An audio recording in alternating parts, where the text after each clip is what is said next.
This is an attempt, the first one actually, to produce an audible version of the Crackerhead Chronicles in my own voice. If it is not already, it will soon become obvious that I don't know much about audio engineering, video editing, nor digital graphics. I have that on good authority, I'm told. Of course, my darling wife Arlinda would be a whole lot more enthusiastic about this project if I sounded a whole lot more like the celebrated American actor Sam Elliott. I wonder if there's an app for that. Anyway, let's move on to the 15th crumb, round 2. Despite all of the fun I was having, I longed to get back out on the road again, for I could not see where chasing my mom's goats all over tarnation was getting me any closer to being able to chase my own cattle over, hopefully, much flatter ground, and there was a definite need to get back on the horse that had thrown me churning deep down in my gut. Of course, it would have to be with a different company before I could get back in the saddle again, for I was not about to give my old outfit another shot at hanging me out to dry. On the other hand, if you would ask them, I'm sure that the powers that be there would insist that they broke up with me first. For about 2 weeks after the accident, their legal department deemed it safe to make my termination official, and in all fairness, it stung right smartly to hear that my services were no longer needed, for I have always had a problem with rejection. Much to my surprise, I found out that I had a powerful ally a couple of days later, for I was contacted by, of all people, the insurance company responsible for any claim over $1 million against my previous employer for the purpose of securing my cooperation. Needless to say, I was most willing to cooperate in any way I could, for the trucking company had dumped the mess upon both of us and then just washed their hands of it. No, I did not ask the insurance representative if the trucking company had told them what they told me, for I was starting to learn that nothing personal, just business, is understood at the level they were used to playing at. Nonetheless, I did notice that at least the representative of the insurance company I was dealing with appeared to be taking it quite personally, for she was not at all happy about being placed in such a position, and I got the definite impression that the hiring of an attorney for me was not just because of it being in her best interest to do so. When contacted by the attorney, I was informed of the truth of the matter being that the only reason why I was being charged with anything at all was because of politics, for there was plenty of evidence indicating that I was not at fault, but since the man who had died was a local hero of sorts, it would not bode well for the county prosecutor in the next election to just let the matter go away. He also informed me that there was no reason why I could not go back to driving if I wanted to, for I was, after all, presumed innocent until proven guilty in the eyes of the law. Well, at least in theory, I was. A couple of weeks later, I got to experience when one door closes, another one opens firsthand again. For when I went to fill out an application at another trucking company in the general area of my previous employer, they acted like I was just what they were looking for. Be assured that the feeling was mutual, for scheduled, hauled similar freight, which meant that I would not be in completely unfamiliar surroundings, and I have always loved being wanted. However, my enthusiasm faded fast when it became all too painfully clear that hauling similar freight was not the only thing that scheduled had in common with my old outfit, for the vast majority of their business involved picking up and delivering stuff within a 500-mile radius of Carlisle, Pennsylvania, which is around 100 miles west of Philadelphia and 1,000 miles northeast of where I was supposed to be working out of. Yes, that would have been a good thing for someone from that area, but I was like a stranger in a strange land up there. Granted, it was a very nice land, especially in comparison to many others, for the area truly is rich in history and culture. Nonetheless, a matter of principle still applied.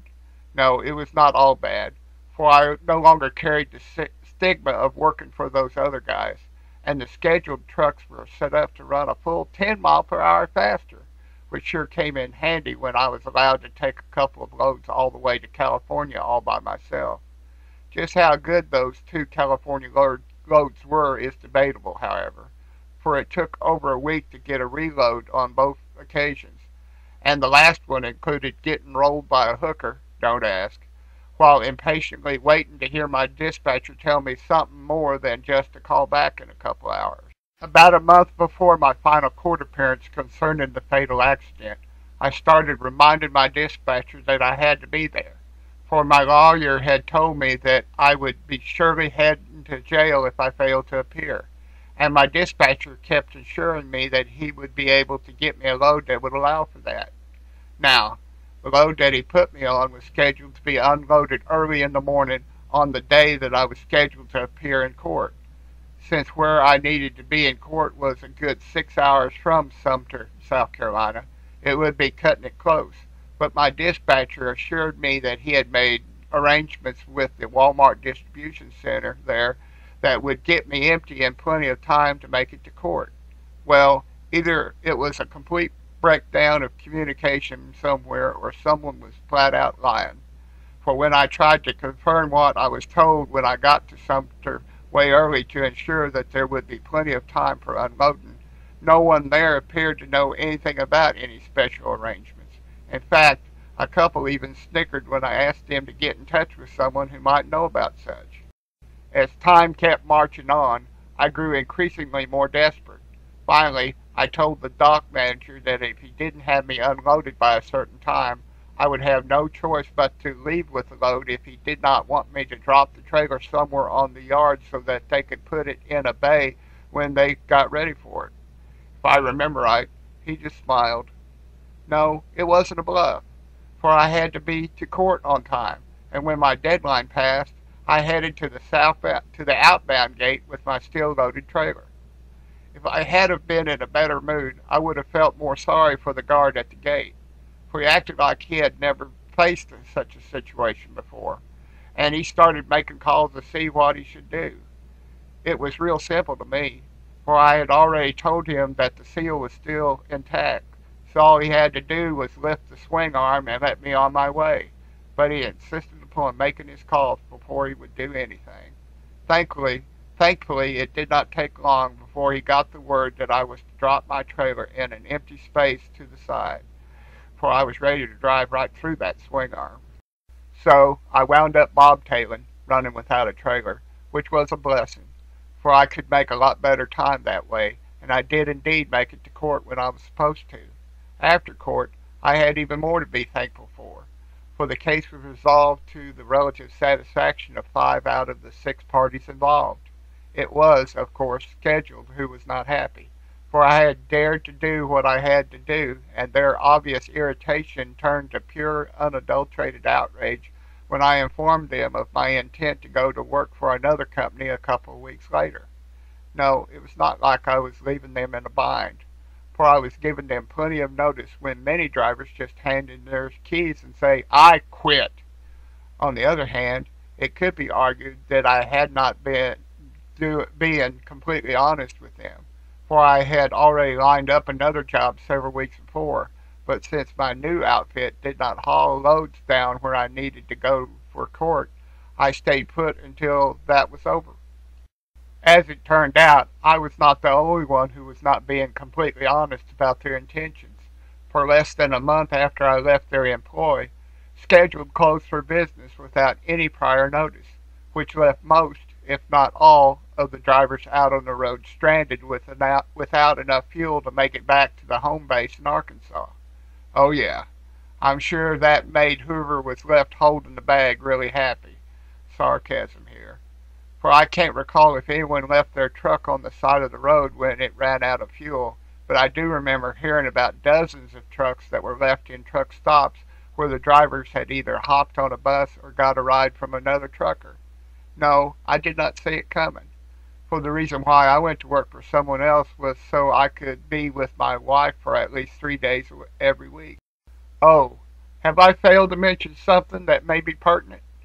Well, that will never do, for it all started around midnight while I was headed north on I-81 near Staunton, Virginia, and I've always found the rest of the story to be rather bewitching, so to speak. Just in case you are not familiar with the term, The witching hour supposedly begins at the stroke of midnight. It is also said to last around the clock a few days each month in certain households. Yeah, I was trying to be funny again with that last part. Did it work? No, I cannot say for sure if there was any witchcraft at work, but there most definitely was something funny going on that night, for I rarely stopped to just get some coffee with someone when I had a good head of steam built up. But after Ginger made me an offer that I thought I should not refuse, I found myself sitting down at a table with Miss Ginger, her co-driver, and driver of another truck who had been eavesdropping on our conversation over the radio in the coffee shop of a rather nice motel that had adequate truck parking.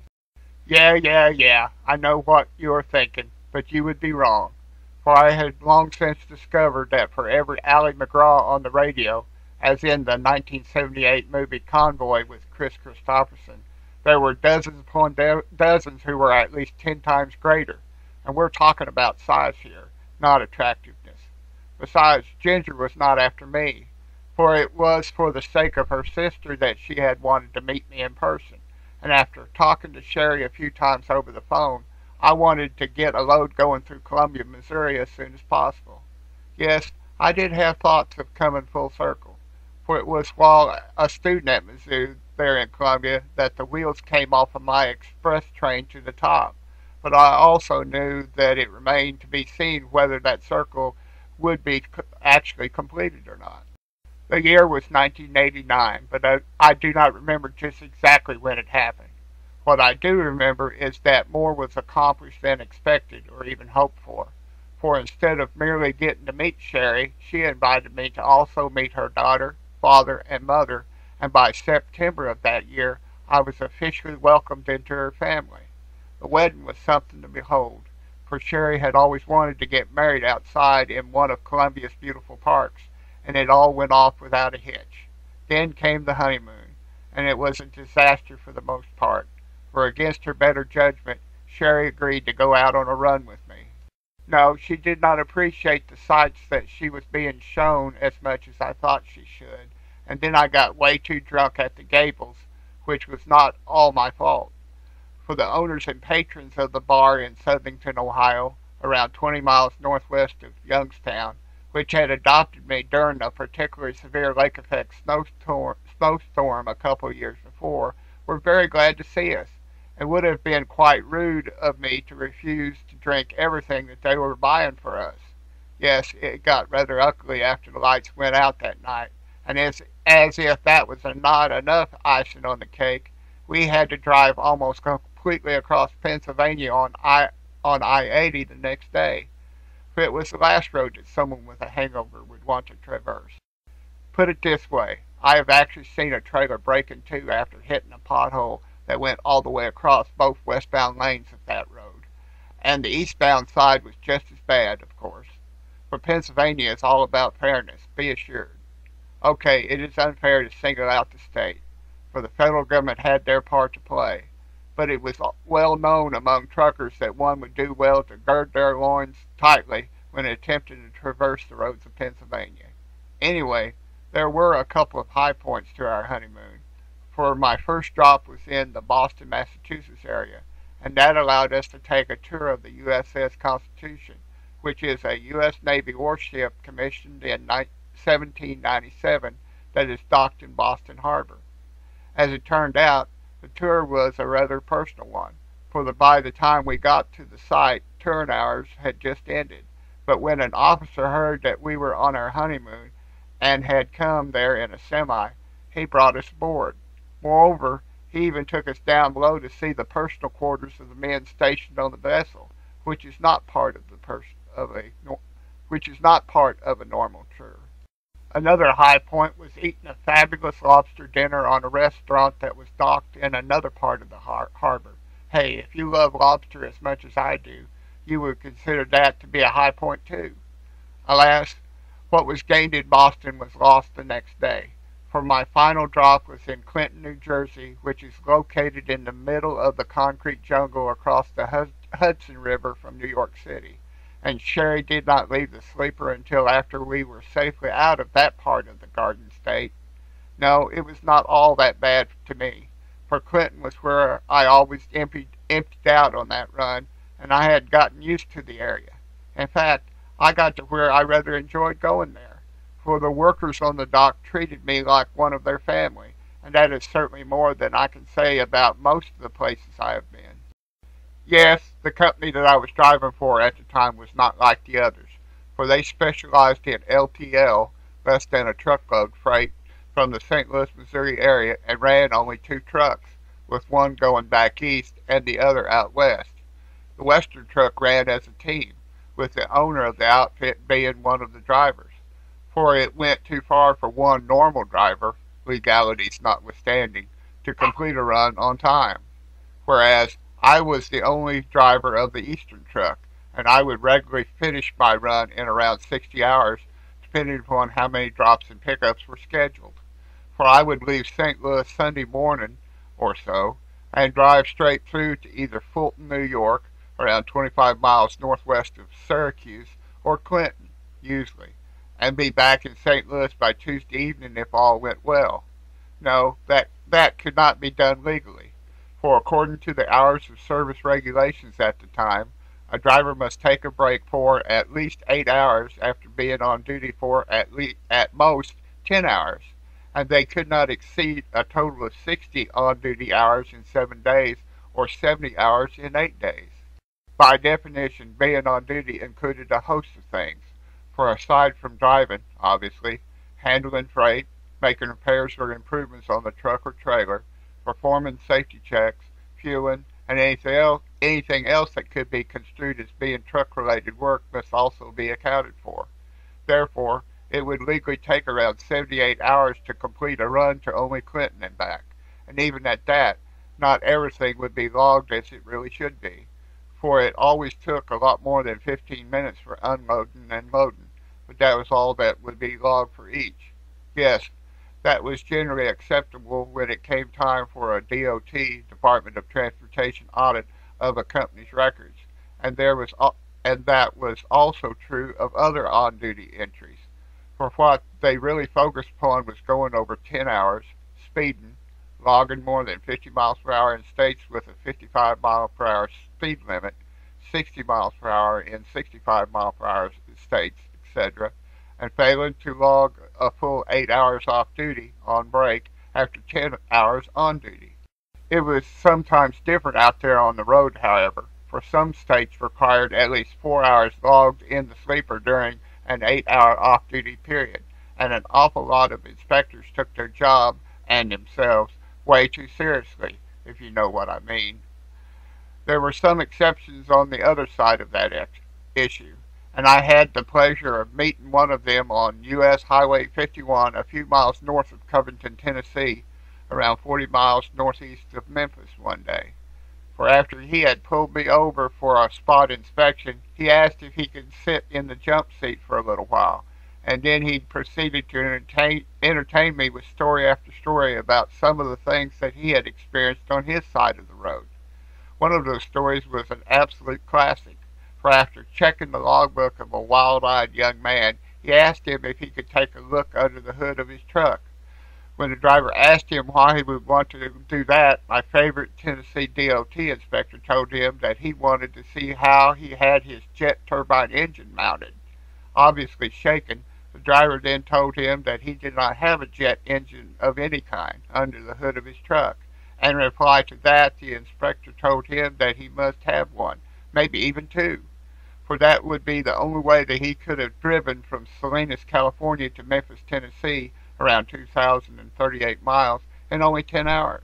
Yes, I thoroughly enjoyed hearing the inspector's stories, and I sure hated to see him go after only an hour, for I could have listened to him go on for a lot longer than that. But he said that the great state of Tennessee needed him to generate as much revenue as he could for them. Talk about generating revenue. Thinking about such most definitely soured my relationship with the LTL freight company that I was working for at the time. For after I figured out what I would be making for all of the stuff that I was doing if I was getting union wages, around $1,800 per run, I concluded that my $400 a week salary was a little on the low side. Suffice to say, the owner of the outfit vehemently disagreed, and that precipitated a move to another St. Louis-based trucking company, for they offered almost unlimited miles and much faster trucks, 90 to 95 mile per hour, and I believed that I was ready to join the ranks of the chicken haulers, who were the true heroes of the highways, if even if only in their own minds.